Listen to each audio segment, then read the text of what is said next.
I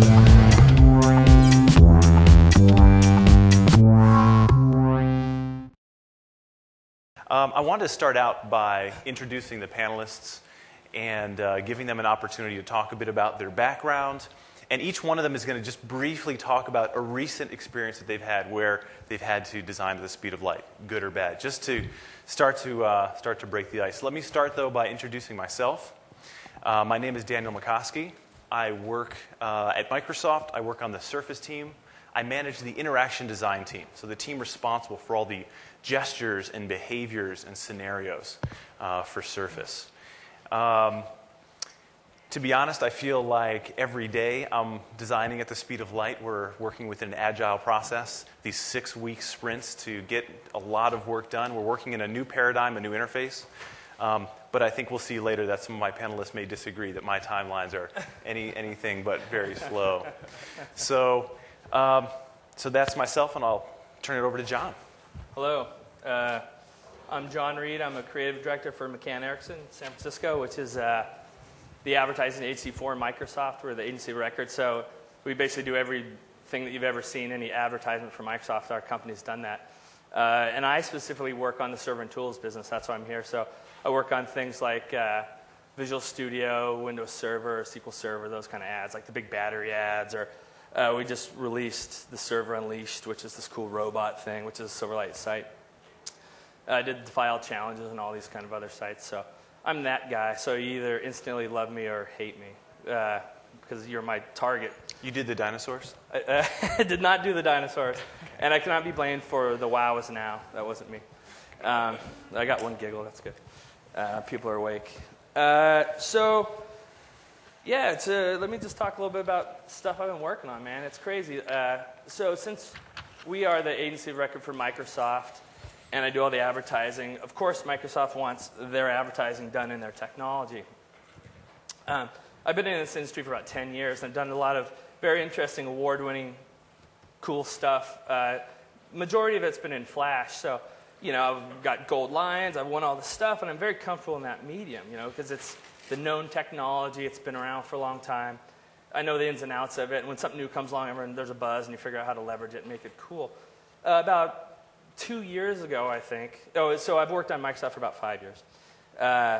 So about 2 years ago, Microsoft comes and knocks on the door, and they say, we have this new technology called Silverlight. It's hush-hush, don't tell anybody about it, but we really want you to test it out and try this thing. And I'm like, yeah, that's cool. The Microsoft guy goes back to Redmond, and I go, all right, well, let's get back to this Flash site I'm building. Because, who knew what that was? I'm a creative director. Oops, sorry. I'm a creative director, and, I think about the vision of selling a product, not necessarily the way it's implemented. A year later, Microsoft comes and knocks on the door and say, hey, the Silverlight thing, we're not kidding, give it a go. And I'm like, oh, man, change, this is weird, and I don't know what it can do. So we made a commitment at McCann that this isn't going away, and as a matter of fact, it's getting a lot of good PR and buzz, and it's a very interesting technology that we need to, not just dip our toe in, but actually dive in and kind of swim around and check it out. So we fully committed to this Silverlight and WPF and learning the technology. So I got to tell you, honestly, I was scared shitless because I'm like, man, is this the end of doing stuff that I know, get me out of my comfort zone? And once I got into it and started figuring out, the answer is no. I mean, this technology blew me away. It leverages video really well. So to me, that's exciting. It's like, how can I figure out new, interesting ways to tell my story using video, not necessarily just animation and web graphics, but hey, let's make like spots for the web and push them through the Silverlight technology. And, oh, wow, it pushes it through faster and quicker and easier, and look how interactive it is. So we got a lot of really smart people around us, and we just started making things. So if you guys get a chance, you should check out a couple sites we did. ServerUnleashed.com just launched, which is really great. It is Silverlight 1.0, which is kind of not quite 2.0 yet. Cool. Well, John, we want to make sure that we have introductions at the speed of light. Oh, sorry. Creative guy, ramble at the mouth. We got it. A lot. Thank you. Thanks, John. Moving on. All right, Cynthia. Quick. Hi, my name is Cynthia Irisaki. I work in the Microsoft's Unlimited Potential team. Don't make fun of the name. We focus on emerging markets or developing countries. So what we try to do is, we are an incubation team trying to do or shape technology to bring computing experiences and internet to markets that most people don't think about. So it's pretty interesting. And one challenge, I'm a design, UX design lead. And one of the project on doing the speed of light, like Daniel said, we work on sprint modes as well, and working on a version of Windows for beginner users in developing markets. And the biggest challenge that we have when we are going through the design process is how do we make informed decisions? Because to test it with real users, you have to fly, to different continents. Basically, we're in Redmond, and it's pretty tough to find the real users in where we live. So Redmond isn't an emerging market. Not It feels like it's necessarily, More no. like the epicenter. Yeah, so that's a tough challenge that we face, and in order to make informed decisions, we have to come up with, quick ways of validating what we're doing with experts in the area, mostly researchers or people on UX that have been working on this area for a long time. But it's always, you never know it's 100% good or not. So. All right, So Zach. that's me. I'm Zachary Paradis. I work with Sapient as a user experience and business strategist. If anyone knows Sapient, sort of like all the projects we do are designing at the speed of light. Sapient was sort of born out of this notion of fixed time, fixed price, delivery really being effective for clients, and it's still that way today. So one particular challenge or one project that I worked on that was particularly challenging was a longtime client of ours, a big financial services company, was actually getting into the mortgage industry just as everyone else was getting out of it, which is pretty crazy, right? The mortgage industry's kind of nuts. But one of the great things about this client is they recognize that where there is sort of some rocky ground, there's a lot of opportunity. So we were brought in to sort of help them to do a user experience and a business strategy for the mortgage space, and then also to build an application that allowed people to go ahead and do, basically apply for a mortgage. And we came to them with a plan that was 11 weeks for the strategy, user research, and a prototype. The pushback was it had to be 8 weeks, and it had to be fully functional, and we had to complete everything. We didn't ultimately do that, but what we did is in 8 weeks, we had everything but all of the code done, and then basically 2 weeks later, all the code was done, and it was live, and it was pretty crazy. And we did that by basically parallelizing everything. So we had a lot of long-term strategic work that we did later in the project, and then we had sort of short-term stuff at the beginning. So pretty interesting. My name is Ryan Dawson. I work for a small agency named 1323 in Austin, Texas. I'm a designer, by the way, and primarily what we work on is consumer-based things. We dabble in mobile, mostly focused on application space and moving into integrated retail. It's more of the touch-driven interfaces. One thing that we did really quickly actually was we did a session schedule for the MIX for this conference, and we built it in a couple days. So, Actually, Ryan, I was thinking maybe, I don't know if you want to jump up here and just show that. How many of you guys have seen the 1323 session scheduler? A couple of folks. Why don't you just show this real quick? Because I mean, as we were talking about this, for some of us, 4 weeks is crazy. For some of us, 6 weeks is crazy, and but for I think all of us, 3 days is a bit insane. So, for those that haven't seen it, it's just it's a good example of the amount of progress you can make. And I'll have a follow-up question after you just walk through this. It's very basic. Actually, it's sort of cutting off on the right there. But, I mean, you sort of just drill in. You can pick your sessions, and then you can restart the app, and they're there. Right now, this shows it's live. It's a very basic application, but some of the highlights here is, there's some interesting UI here. There's sliding panels and, with the intro sequence and a couple things like that. But how many people worked on this in that 3-day time frame? Just a couple. I mean, it was sort of just a skunkworks project, but I guess I'll bring it back up again since we're talking about it. But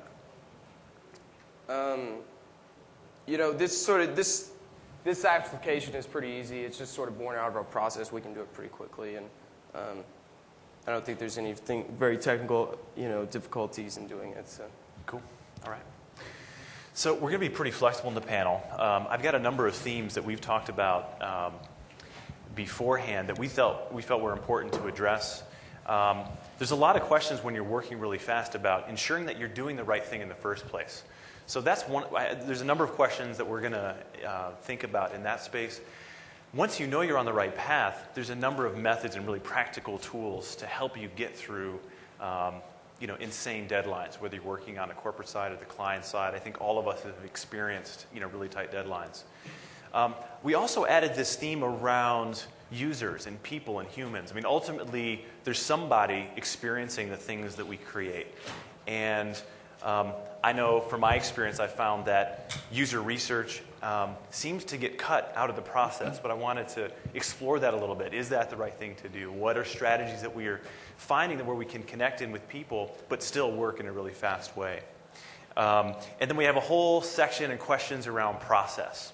So what I'm going to do is I'm going to be asking these guys a number of questions, and we'll have some dedicated time at the end of the session, about 20 minutes or so at least, where we'll just take questions from the group. If you have a question, though, that you just want to get out, feel free to step up to this mic right in the middle and just start going at it. When you step up, I'll recognize you, and then we can just feed your questions into the dialogue. All right? Before we get started with my first question here, I wanted you to raise your hand if you've pulled an all-nighter in the last month. Okay. My second question, just for context, is how many of you here would identify yourselves as designers of some sort? Okay. So I just wanted to give one quick anecdote that, my dad's a graphic designer, and I grew up with him, really being in this culture where he spent a lot of time doing design work. And I think for me, I'm trying to change that with my family and my kids because I just didn't see him a whole lot. But I've noticed that in the design community, we all wear this idea of speed and our all-nighters as kind of a badge. It's like, yeah, man, I did this complete e-commerce Silverlight website in 2 hours. And, whatever the extreme example is. And so my first question is just, asking the panel, what are your thoughts about this overall notion of just moving really fast? Is that a good thing? Can it be a bad thing?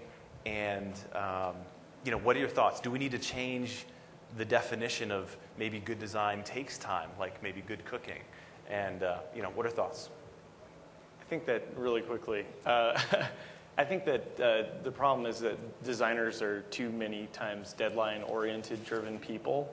And, I mean, I don't, on a day-to-day basis, design anymore. I design conceptually. And I do a lot of facilitation, and that forces me to constantly be working with multiple people and forces me to keep moving forward. But a lot of the design process in the past has really been in a black box.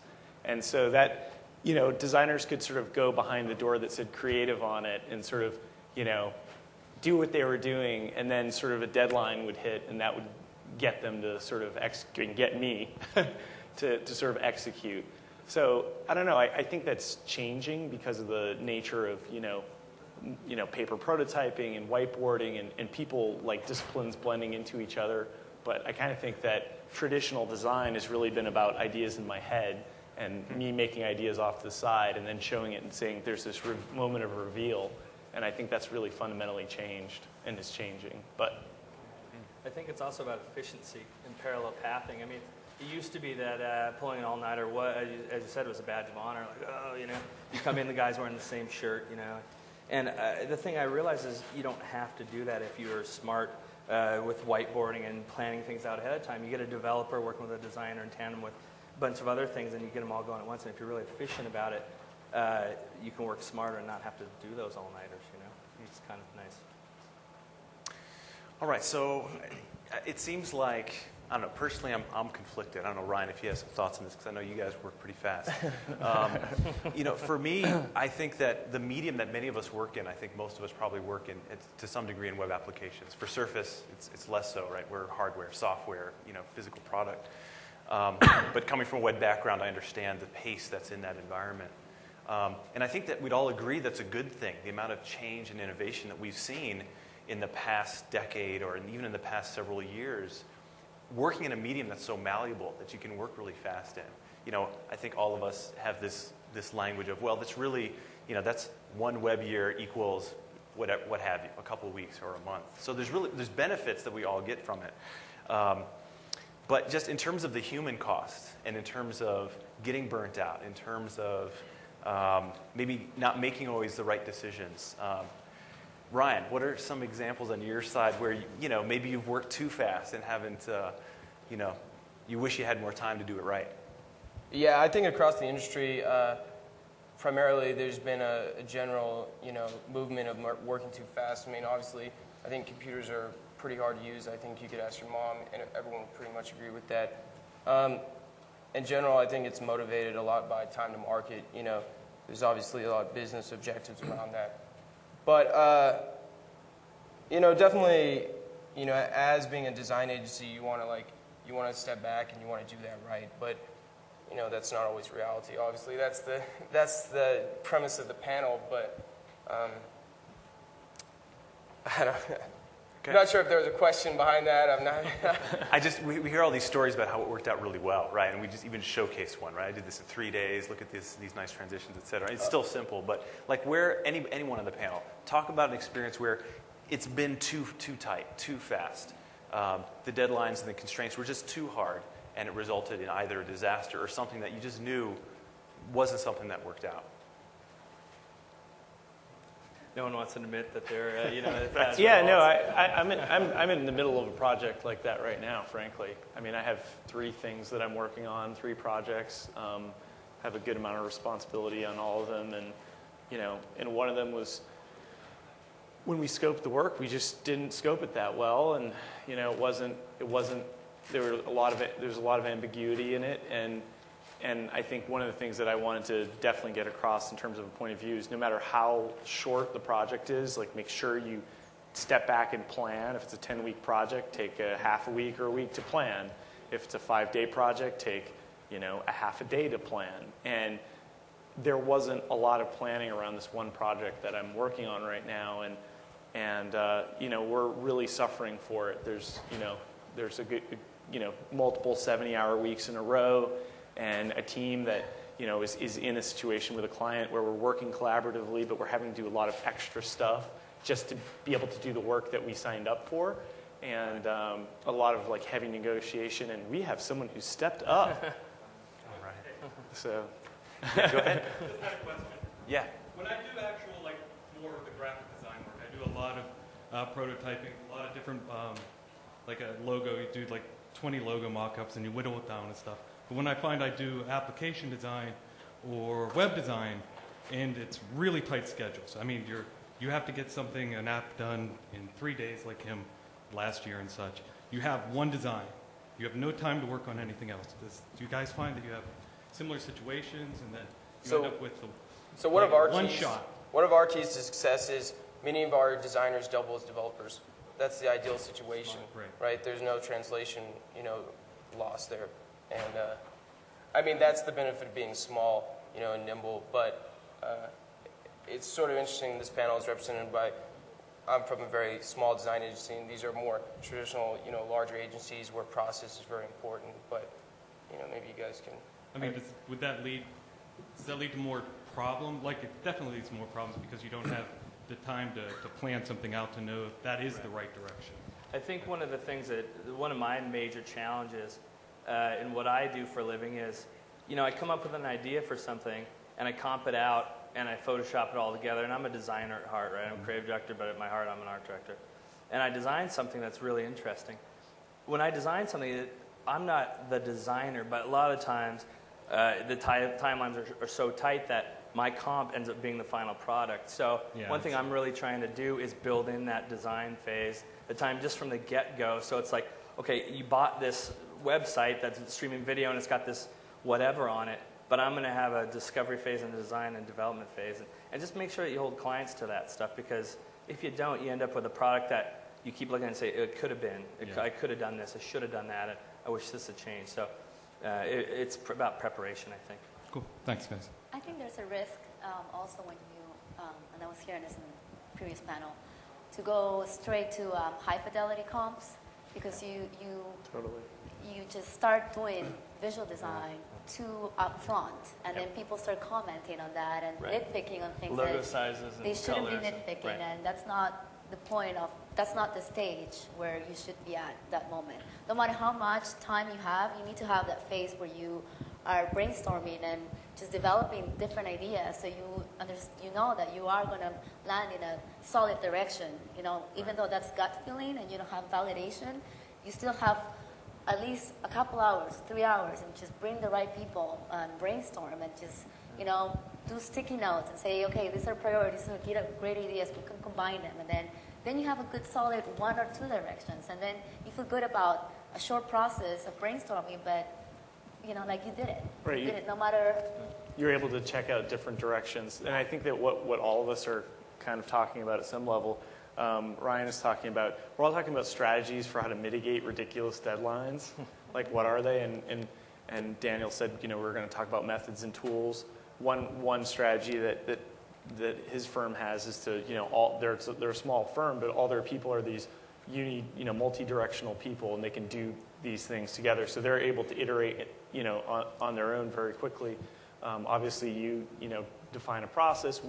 Having an idealized process is nice, but you know, using things like low fidelity prototyping and not going directly to the computer, going to the whiteboard with your client and not hesitating to do that can actually be a really powerful thing to be, you know, working with the client in real time like that, because you can't do that on a computer, or it's very difficult to. Although technologies like Silverlight things are making it more and more easy every day, but I still would argue that, you know, things like prototyping methods, things like, you know, having a defined process, trying to stick to it, trying to sell in those defined phases, trying to, you know, really provide a value proposition to clients or your boss, why this is important. You know, you need to go through these multiple variations before you just spend a lot of money doing that thing that you're going to have to live with for a while.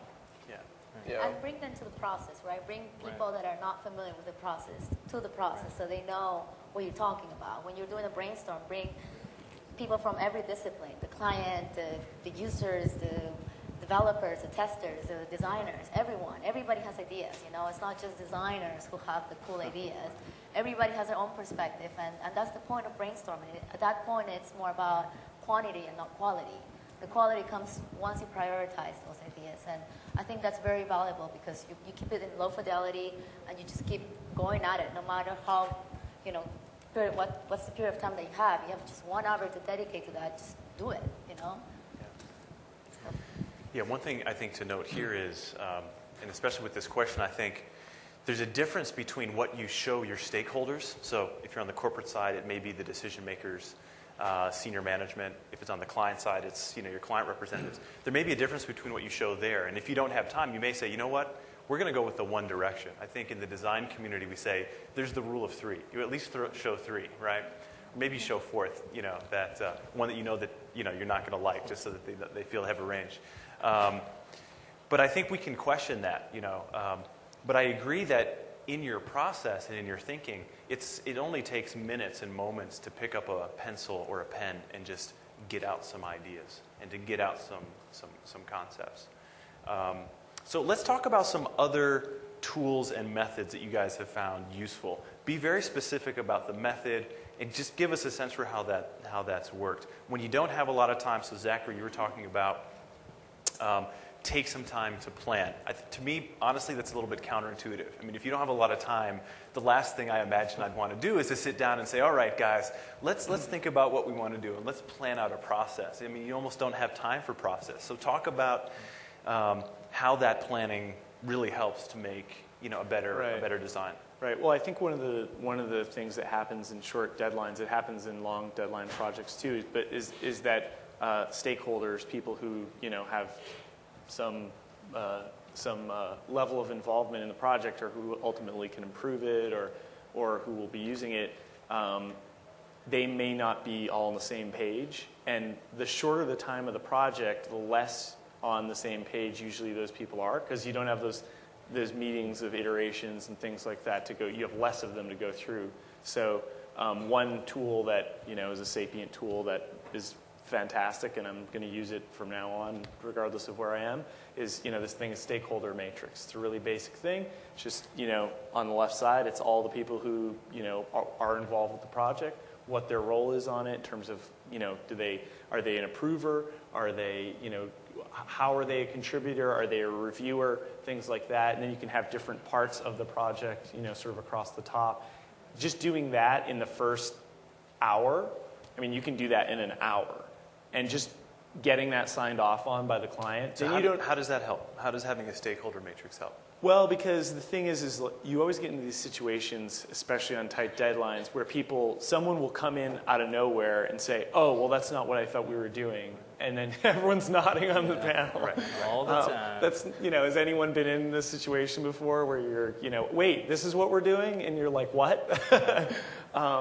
And if you do that, then you don't have that situation because you've had a client sign off or an internal person sign off and sort of say, clear decision making and focus. Yeah. It's a small tool, it's a minor tool, but it's a really relevant tool. And I think to just add on top of that is to have a clear goal, right? Like if you have a clear goal or vision, direction of what you're doing, whatever it is, a small feature, one web page, or one home page, or a full-on application. If you have everybody who's working on it have a really clear understanding of what we're trying to achieve, it helps you throughout the process, and when you're negotiating or talking to the stakeholders or the decision makers, what is it that you want to achieve? Like if someone comes up and says, wait, is it what we're doing? Yes, this is what we're doing. This is what we agreed on. So there's no more questions around that. So how do you guys articulate vision, whether it's a short project or a long project? What's the best way to articulate the direction so that the team knows what the goal is? They know what the objective is. How is that communicated? Is that a series of principles? Is that philosophy, a statement? I think it's more like a statement. I think we've tried, just in a couple of projects that I'm working on, we've tried UX principles, we've tried vision statements, and depending on different perspectives, it changes.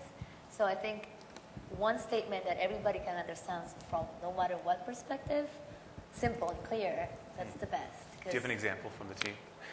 What you can think of? Just pull it out of your head. She can't tell you it's NDA. Right. Yeah, sorry. Well, I guess the related Microsoft question here. is with the more simple and pure your vision, I imagine, the more open to interpretation. In other words, if your vision is about, for Surface, I might say our one phrase is to create and enable a whole new way of working with technology, with just natural gestures.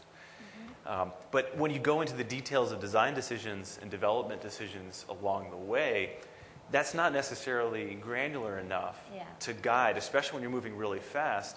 So how else, anyone else too, not to put you on the spot, Cynthia, again, but what are some of the ways that becomes real? Or how do you use that to make real decisions to move quickly and to get through some of the obstacles? I think it's about an open door policy and just collaboration. I mean, so often, and I don't know about you guys, but in the ad industry, there's, the old adage of a guy goes in the corner and comes up with this idea and emerges, and here you go, here's my vision or whatever.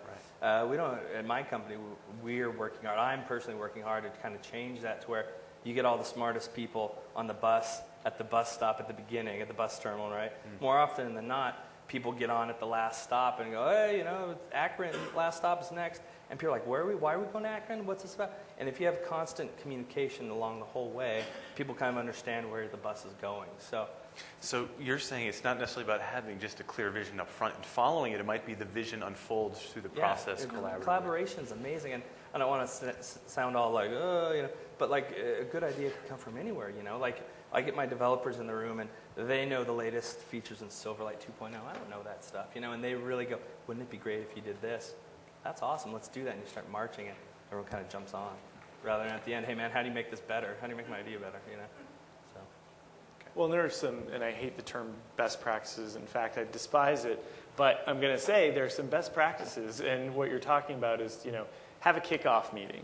Have everyone who has skin in the game in the room. I mean, just do it. It doesn't matter how, again, if deadlines are tight, you still have to do it. At Sapient, we have this whole fusion workshop thing where, early in a project, we sort of facilitate multi-day sessions. We work in a lot of really complex projects in short timelines, so that's useful for us. It probably isn't applicable if you're working on a team and you're at Microsoft and your team is sort of, is more continuous. I'm interested to know how you deal with in terms of, what do you get in terms of a brief, or how is it communicated to you, and how do you communicate to your client, what you're going to do, and then then it's there. I don't know. I'm interested. So I'm having sort of hard time following your question. Like in terms of like an engagement, in terms of engagement with a client, it would look like any other agency. I mean, there's nothing really different there. From an internal process, I think one thing that we're very successful at is we prototype early and we prototype often. Okay. We sort of have a common prototype that we can walk down the line. And I mean, obviously a prototype doesn't come until you have some sort of design direction. But at that point, development, which could be in type A, can get on board with it. They can start, aligning their project schedule, or not their project schedule, but their project, it's like a code project, in line with, how you're sort of marking up the assets, and so they can sort of integrate once the project's over with. I think one way that we've had a lot of success in selling projects is moving things early on. So one way could be prototyping, another way could be in After Effects, just animating things. I think selling a design, is a lot harder when it's static. I think when you move things, it's always sort of an inspirational point. So when you start inspiring people on the client team, I think they start to get behind you and they start to trust you a little bit. A lot of it's about trust, just gaining that trust and then running with it. We actually did this project where we started prototyping early, and the requirement wasn't even a prototype. And people, they didn't even have, a lot of them didn't have Vista. It's a big, it's a corporation, and they were still issued on XP. And so to show some of their managers and top-level CEOs, we actually had to make Camtasia videos of the prototype. For us, it was easier to work in the prototype because we could swap things out. But that's just sort of the craziness. And actually, it's a large project, but we made some upfront initial animation. You could call them studies, but they actually turn into sort of like the product, feeling, how it felt. Right. So that was kind of interesting. Yeah, storyboarding and sort of. I think Ryan hit on something really nice too. He brought up the word trust, which is really important. Not only as me as an advertiser with my client, but internal trust. You have a good team, you've worked with them before, they deliver, and in turn they trust you to kind of give them good direction. I think that's a key nugget in what we do. Yeah, it's good. The other piece, it's a good theme, is I think we often forget that our instincts are often pretty good. I mean, in my experience, I think someone who's a seasoned designer, as they look at a problem, there's that initial gut reaction. If any of you have read, Malcolm Gladwell's Blink, I think you'll see there's a lot of scientific support for this idea that we have these snap judgments that often lead us into some pretty, solid territory. But then we start to second guess, and then we say, well, let's do all this user research to make sure, and let's do all that. So I think finding out when to trust that, when to second guess, when you're moving really fast, that skill of knowing when to just fully back something, even if there's resistance, versus being flexible and letting other opinions emerge, I think is a challenge. Had a quick question on the human side of it. So what are some of the most interesting bribes that you've seen offered to teams to just make it through the death march? Red Bull. Chocolate, Red Bull. Beer. That's the truth. Beer. That certainly Pizza. works. Coffees, etc. Cool. Interesting.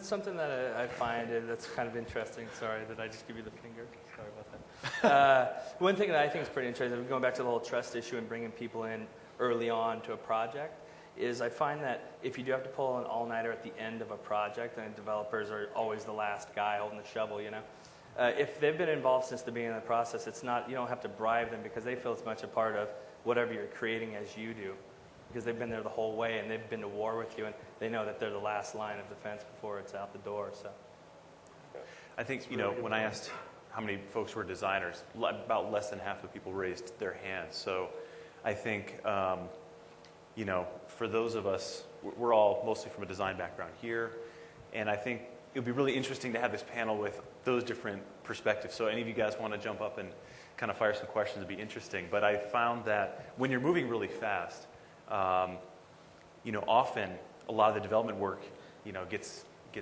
scrunched down to just an unreasonable amount of time. So as much as designers feel like they don't have enough time to explore, to fully validate, to fully develop their concepts, I think there's a lot of empathy required on both sides. And well, Ryan, for you, I guess you can have a conversation with yourself. Sorry, empathy with yourself. Should I explore? Should I code? Right. But on a larger teams, process, I think this issue of trust and this issue of knowing when ultimately we're all creating something that someone's going to use, and the development process is just as critical as design. So making sure that that's balanced is key. And to touch on that, the software engineering and design, they're relatively young disciplines, really. If you look at medicine, or you look at classic engineering, and you look at a lot of carpentry, whatever. You look at various disciplines, and they have long and hit business. There's been business schools for a century now. And how long has software engineering been around? How long has design been around? How long has it been formalized? How long have methods really been tried to be developed? Think of how recently Agile and Scrum and these sort of things started to actually come about. It's sort of ridiculous that, what is it, the last 10 years? It's crazy. So I think that both disciplines have a long way to go, frankly, in terms of maturing. I think we're going to mature together because, it's so integrated.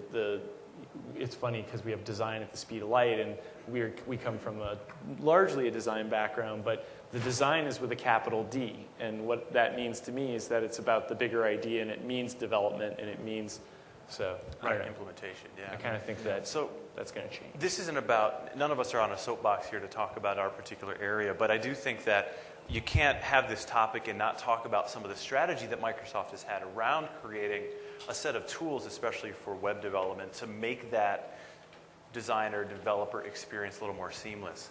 I personally, I'm not as involved in using those tools. I manage a team, and there's many folks that are working with this tool set. But how about you guys in your experience, either with, the expression tool set, WPF, or other tool sets? What have you found that's worked really well to have a common language of communicating your design intent and making sure that that's faithfully represented in the products that are being developed? Well, I think I used to work in MSN or Windows side for 3 years, and we created this PowerPoint toolkit that now it's being used, around across the company, and it's basic, all PowerPoint-based elements and objects to create wireframes, web-based or OS or whatever you're designing. And the great thing about it is that you can send it to anyone, and they can manipulate it right there, PowerPoint. They don't have to go to another application like Photoshop or Illustrator or whatever to edit and then copy-paste it back again to PowerPoint. So that way, you give this tool to PMs or developers or whoever, marketing people, and instead of just telling you what they think it should be, you give them the tool to let them actually visualize it and tell you what they're thinking. So you, in a way, you kind of are educating them of how to think visually and translate it into a UI. And that's very tough for people who don't know how hard it is for designers to put the things in the right place, right? It's not just, oh, it looks pretty, I should put it in the top right corner. So that tool helped us a lot to just have that communication and at the same time educate people that are not from the design background, understand how to create a visual language and, the UI.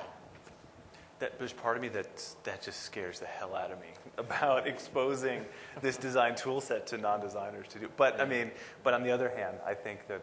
But it's great because when they create something that doesn't work, they see it, and you're like, Right. you know, like it's pretty easy to just visualize and say, okay, this doesn't work because this and this and this, and it's all grayscale wireframes, nothing Right. high fidelity. So it's all kind of like just sketching, right? Right. And there were a bunch of purists back before the Mac launched that said the same thing as you about, you know, oh my God, you know, we're going to give people desktop publishing.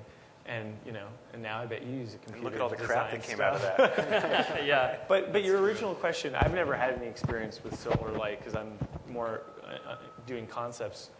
But any tools, know it that- doesn't have to be Silver. I mean, like Oh, there you go. You know, what tools have you used? Whether it's PowerPoint, whether it's Sketches, Whiteboard. I mean, any tools when you're working really fast, you've got really tight deadlines.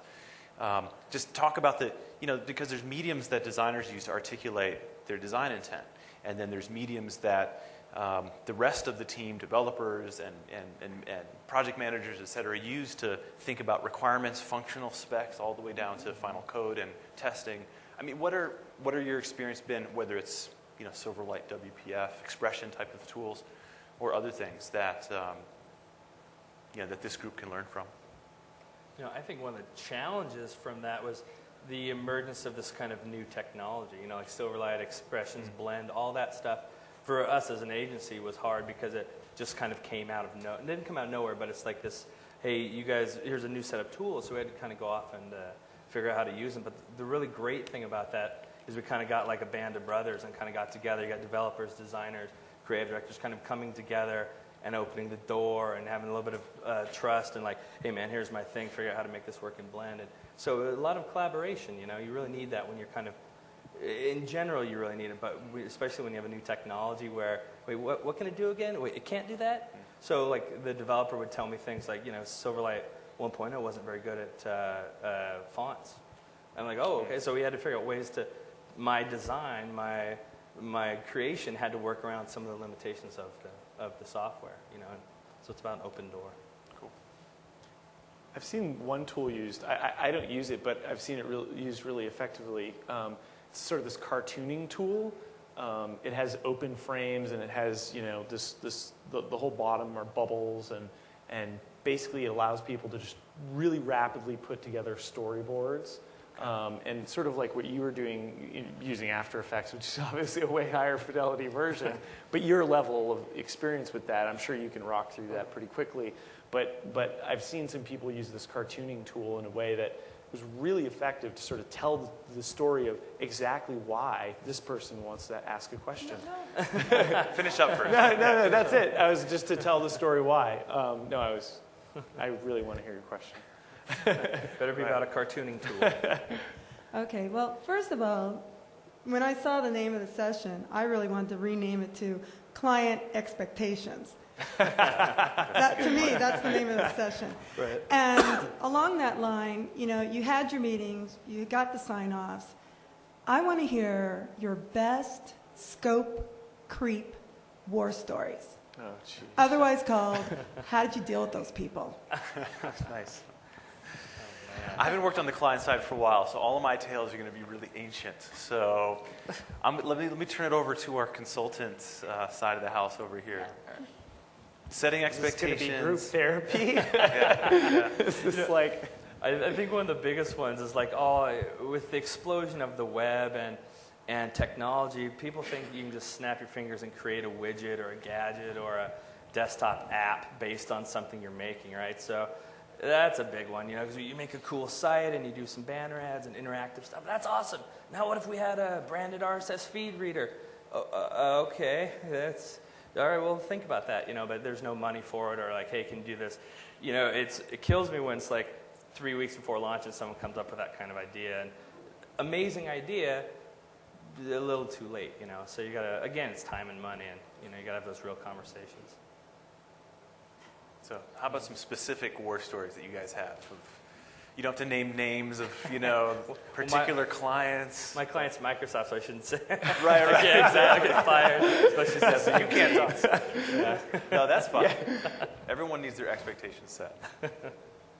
Yeah, I don't have any specifics. I mean, in general, every project that I've faced, there's always been 2 time frames from the client. There's been one from your main stakeholders, which is usually the design and stakeholders, and then there's the dev team, and usually there's always 2 timelines. And we just try to satisfy a little, do a balance between them. I mean, mainly you want to make your stakeholders happy, but development is usually the success of a project, so there's a fine balance there and try to, but, no specific war story.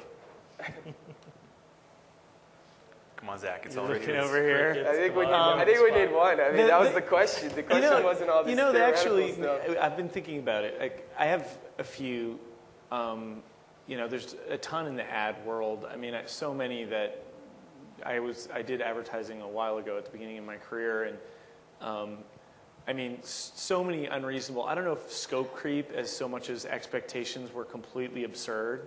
Like, okay, we need 10 of these versions. We need 10 of these by tomorrow. Right. 10 full comps, and we've got to have 10 printed versions of all of them done perfectly, like bound and everything. And definitely a lot of late nights and overnights and clients walking in like at night, like senior VPs walking in, and you're one of the only people there, and what do you say to that person, right? You can't say anything but yes, sir. Certainly when for me I was 22 or whatever, 23. I mean, thankfully I think I've gotten good at managing scope. But I think the worst war story was I let my own team, I basically blew the thing up because I was working for this startup called Radio Wave. Microsoft was actually our biggest client, and we were funded by Motorola. Long story short, we were going to meet with some investors at Morgan Stanley and to get additional funding, and we were putting this prototype together, and we had this initial very mellow scope, and I and the team sort of got very excited, and we started, all of a sudden it had a lot more scope, and all of a sudden it was the day before we had to go to Morgan Stanley, and the COO at the time, this guy Howard Litwack, which was a really fantastic guy, a designer, did a bunch of award-winning documentaries about jazz in the 60s, really cool guy. He said that one of the most important things to me that has ever been said, and he said, Zach, so where are we at with this thing? And I said, well, Howard, we're 90% done. And he just sort of like sat there and looked at me and didn't say a word. And I said, are you going to say something? And he said, all I have to say is that when you tell me you're 90% done, it means you still have 50% of the time to be 100% done.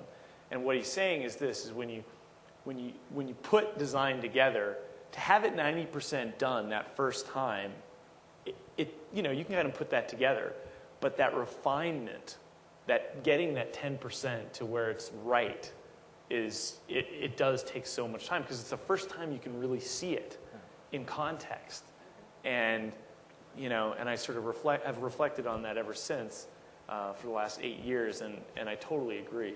So that was the worst because the team we were up all night, get on a flight, go with a half-baked, crappy prototype, and basically had the most embarrassing meeting I've ever had.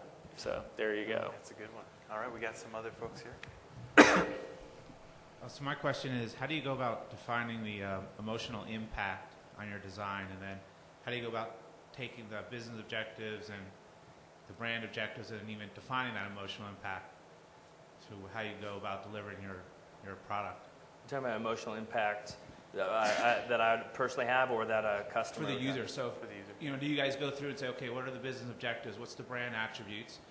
And then you go through and define the emotional experience for those things in your design. And what's the process that you go through to think that through, define it, and then make sure you're successful at that delivery? I think that's a great question. For me personally, it's a lot of Q&A, a lot of shaking hands and kissing babies.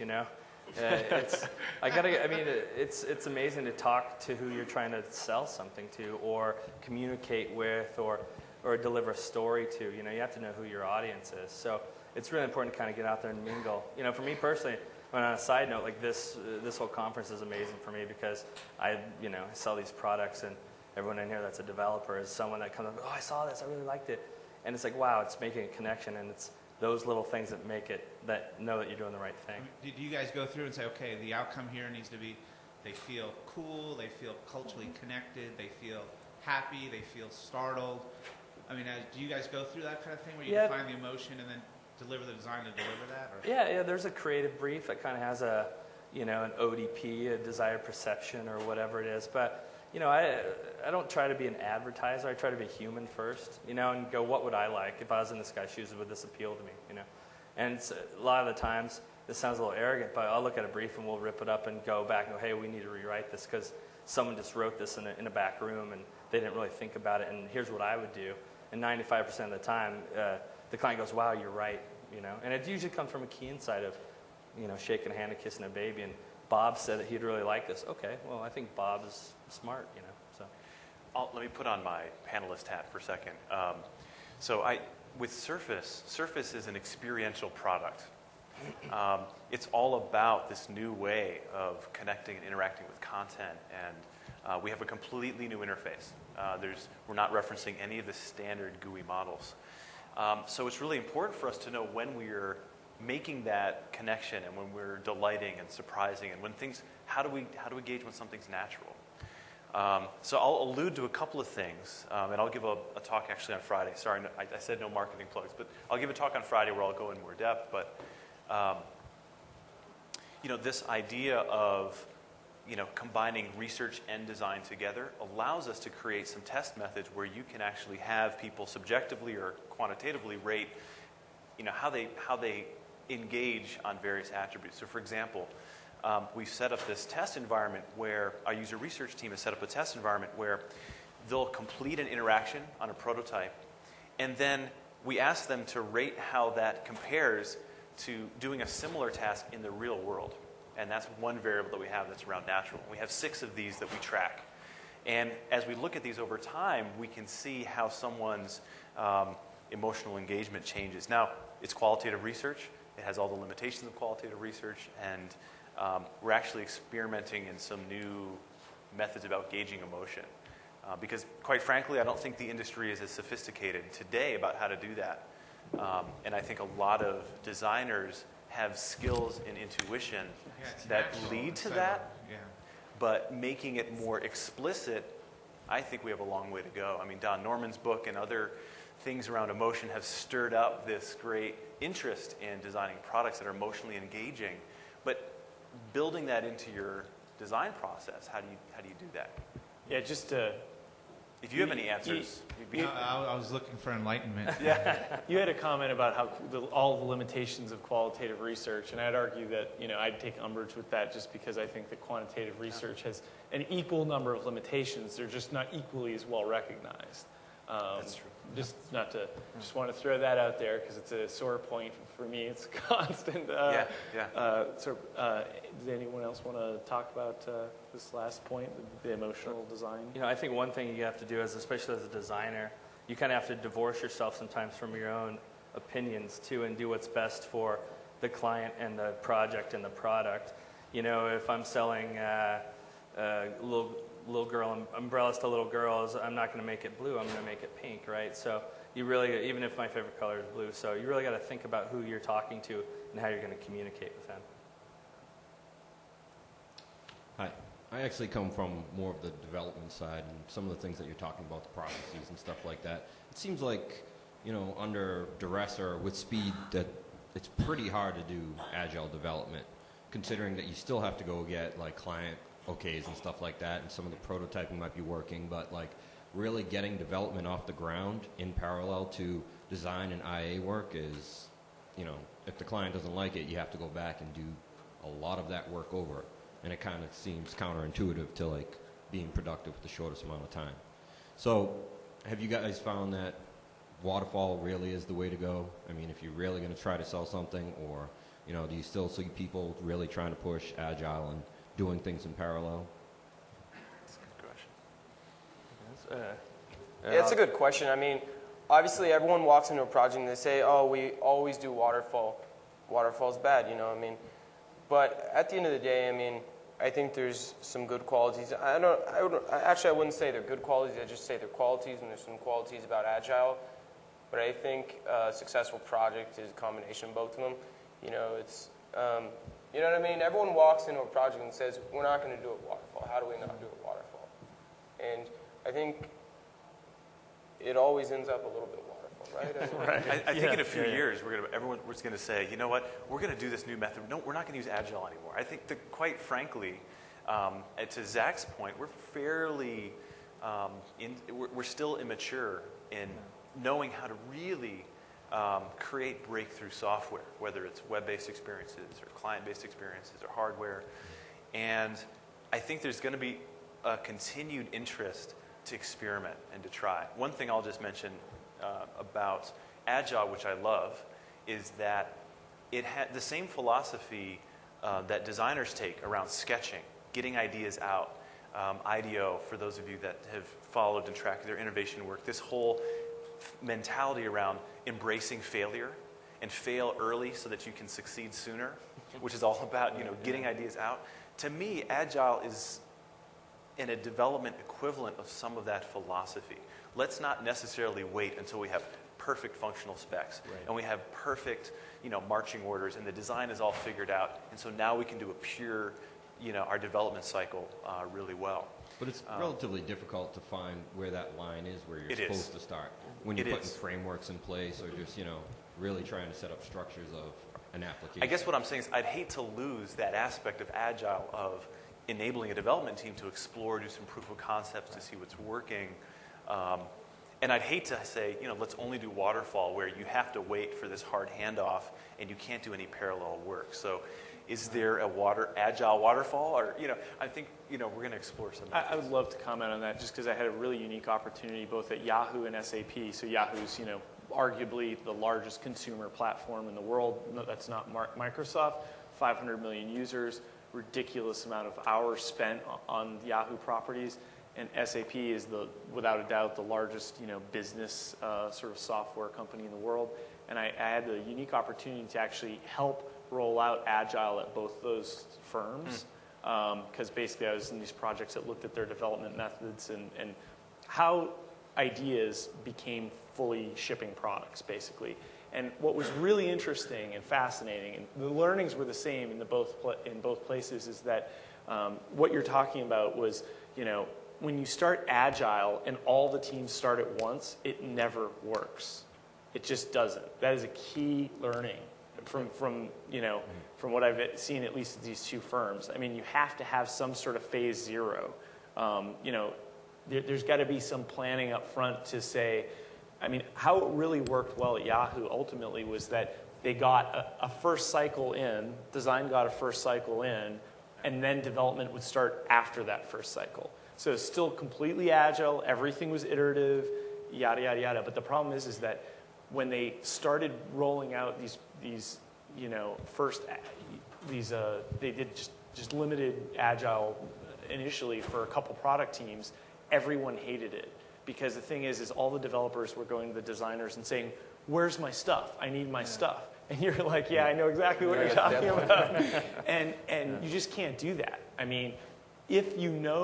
If you've at least done some planning and you know this framework stuff and you've got to build databases and blah, blah, blah. You've got to do some of that stuff. Well, then you could do that in that first cycle. But invariably you can't because the idea isn't yet defined. I think part of it needs to be that defining what development is in that creative phase. Because they do add an important element. Yes, like, for instance, with your group, like figuring out some of the motions and stuff like that.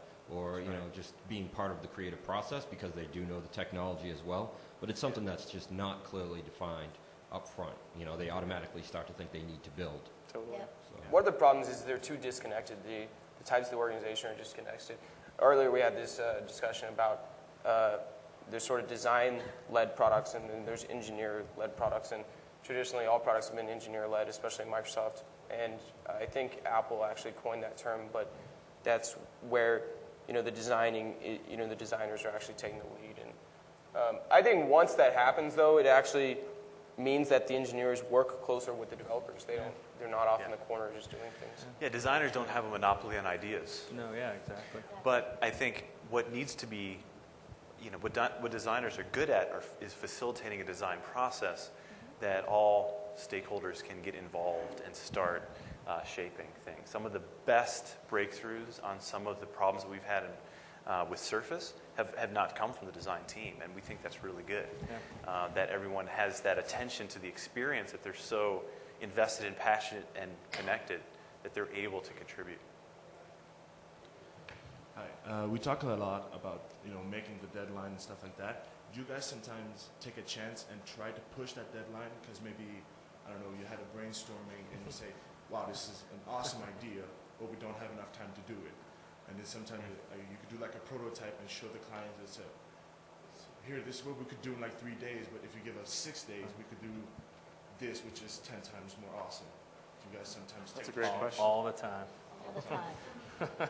We're fighting for days all the time, trying to scratch out as much as we can, But it's really weird, and I can only speak for myself, and I guess you guys have this as well, but a lot of the stuff I do is product launch based, right? So Windows Server 2008, serverunleashed.com, had to be ready when the product launched, So you can't really fight those times. So then that's when you pull the all-nighters and all that stuff. But, other little deadlines you can push, which is nice. Yeah, I mean, even coming from the corporate side, we have those fights and pushbacks all the time. It depends on the product team, how they work, and the development team, they work in sprint cycles or different type of cycles, and you're like, but, look at this, and it works much better, and if you do sell the idea, you might get it in the next milestone, you're like, okay, let's push it to the next milestone, but we'll follow up, and you have to make sure that people follow up with that. You can't just okay, we'll do this, and because sometimes it just doesn't happen. The two worst words that I hear that I hate the most are wave 2. We'll do that in wave 2, and you were just alluding to it. Wave 2 usually never comes around because then you have to ask for more money and time. So I think that's a Microsoft thing. Probably, yeah. We always build in fuzzy time at the end of the project, and it's not technically in fuzzy time, it's in some sort of phase, but we always have to do the design to speed of light tech 2, but it comes at the end when we don't know what something happened, some design change or something that something always happens, right? And I think an important thing too to remember, you guys, is accountability. Not just agency side, but client side. Clients will noodle. I mean, I'll noodle stuff to death, but clients will also noodle. And I think we talked about it a little bit earlier, but it's like you got to hold a client accountable to deadlines and their dates, because I have this rule that if they say they're going to approve or disapprove or whatever something, say on a Wednesday, and we don't hear from them until the following Monday, well, you've wasted 3 days of my time, and I'm going to put that on the back end of the schedule. And you got to make sure they're held accountable. You just can't go, oh, thanks for wasting my time and burning hours. So it's important. We've got about 10 minutes left before the session is over.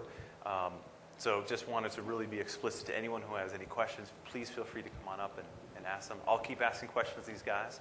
And let's plan on wrapping up a few minutes early so we have some time to get ready for evening activities. I wanted to respond to this question as well. What I found, let me set some context. Because we don't have a lot of standards for gesture and touch-based interaction, at least in the large area, configuration that Surface is playing with, we found it really important to just really up the amount of prototyping that our team does. So we have prototypers that help with user research studies. We have, I guess conceptually, we have prototypers that actually help to do the final UI implementation that work in XAML and other tools. But we also have this team of interaction prototypers that helps to visualize and explore possibilities. And it happens once every couple of weeks where our goal is to explore things just beyond the boundaries of what the development team can create. I mean, to us, it's a failure if we show a design to the development team and say, oh, great, easy, I can do that. Because, we want to make sure that we're doing the most innovative, groundbreaking thing. But sometimes we push too far. And the nature of a prototype is, as you guys were talking about, sometimes your initial studies becomes the product. We found that teams start to reprioritize things because they see something that's just so engaging. And this happens on the development side as well, experiments in 3D or, other things that start to come up. So I think this idea of visualizing and envisioning the possibilities has its own momentum. And somehow deadlines end up changing, even though, you're not giving an explicit request or, give me more time. Just trust me, I'll do something much better if you gave me a couple more weeks. It's much better where you find something that's compelling, and then it just naturally emerges because someone wants that so bad. It also comes back to the trust thing and giving them the freedom to feel like they can go, hey, look at this cool thing I have, and I'm going to work nights and weekends to come up with this cool thing for you. I think that's so important. I could comment on that too. I'm interested. I've been trying to reflect and think about how many times I've went to try to ask for more time to do something that I thought would be better, or I was just trying to, ask for more time so I could just get it done, and the team could get it done. And one of the 3 points that I really wanted to make sure I got across today was that, be a professional about it. When you're not going to make your deadline, if you're on a tight deadline, then just don't hesitate, because, being a designer or a developer, you kind of do work in a black box sometimes, and you can be off doing your own thing, and other people might not have insight into where that is at. So I think it's really essential to be a pro and to step up and say, okay, can we add additional resources, or can we, push this back a week, what have you. I think that at least in my work at Sapient, we try to do that at the beginning. I mean, that's the sort of thing. We try to expand scope initially and sort of come up with a vision that before we sort of started the work, that we have that expanded scope. I haven't had any experiences thus far where we significantly changed scope on the project.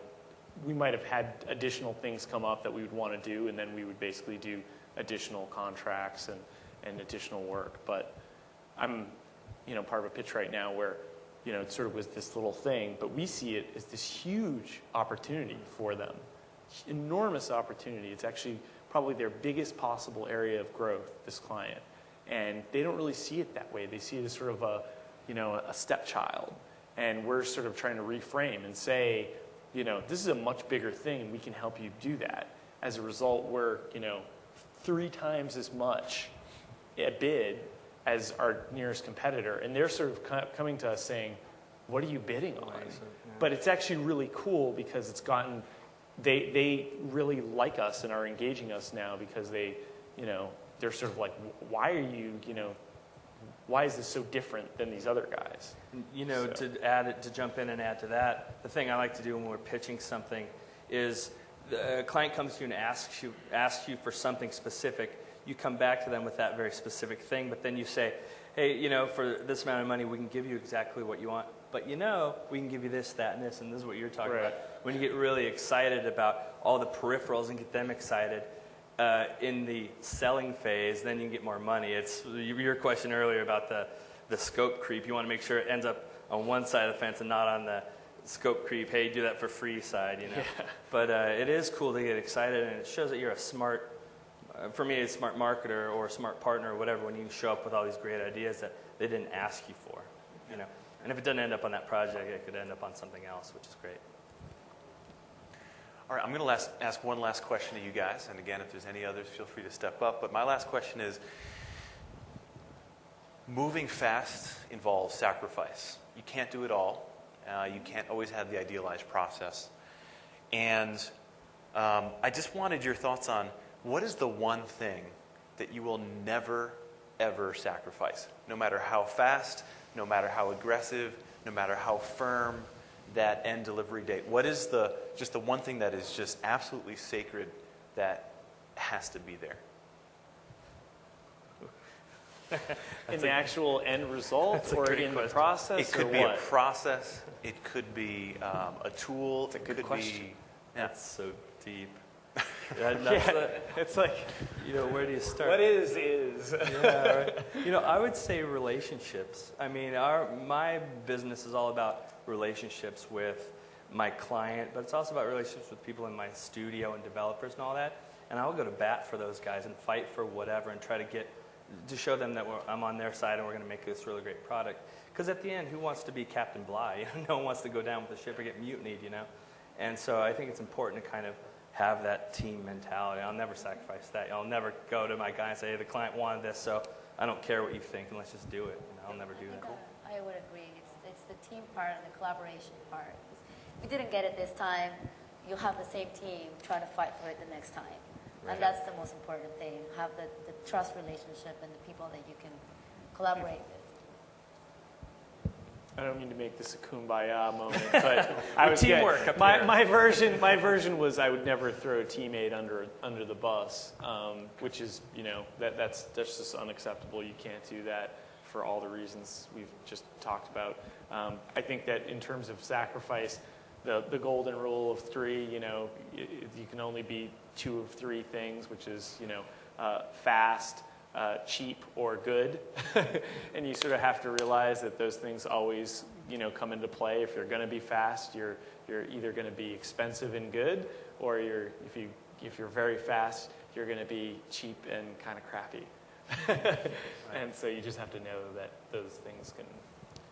Yeah, I guess I'll top it off and be a little more realistic. In some senses, there are circumstances where something has to be pushed out. And obviously, you would hope through the engagement that your relationship is still intact. But at the end of the day, I guess you have to look at the SOW and figure out, what milestones were you supposed to hit, and hopefully you've covered those bases. A lot of times, actually, that's not the expectation of what, development's over there going, we don't have anything, you've given us nothing, I mean, development's crazy sometimes, but I don't know. I mean, I think for-profit businesses, sometimes resourcing constraints lead to the fact that you just have to, walk away from a project with not everyone happy, but you maintained your minimum SOW requirements, and hopefully you get a follow-on or you keep working with them. I think that's the realistic, My quick answer before your question is some degree of inspiration or human involvement from the people that you're designing for. So even if it's quick, even if it's an afternoon where you're getting inspiration from the type of experience you're designing for, I just would never sacrifice getting that insight into the process. All right? Last question. I work for a schematic, so we're like a similar agency. And we do a lot of work, that are like, released in the speed of light, and most of the times for Microsoft events. When, we end up, in one week and we have to come up with all this great stuff that shows up Microsoft technologies. And adding to that, sometimes quality is probably those things that actually get pushed at the end of sometimes we have 3 days to come up with, ideation and, have parallel design and, implementation, all this. But there are important things that we have to keep in mind in this is that at the end, and especially when we're doing things fast, is because there is a time to market, there is a specific need for that to be that fast. And it also has to, pay out to the expectations of people in all levels.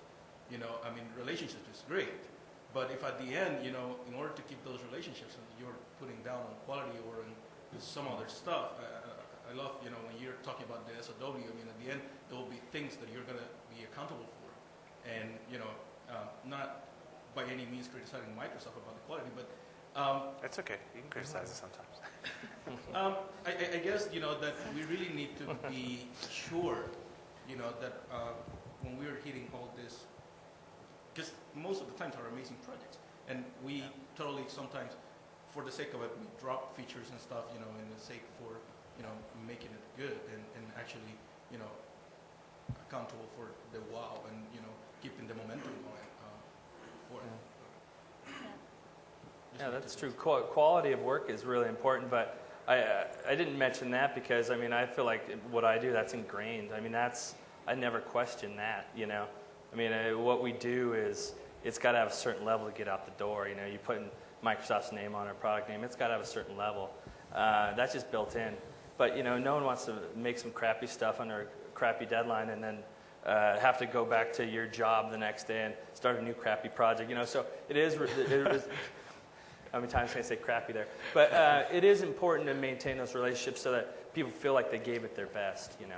Quality is job one. That's, that goes without saying. And you just can't have $1 billion client and pump stuff out. So it is important. But at the end of the day, you have to have your quality right. process, right?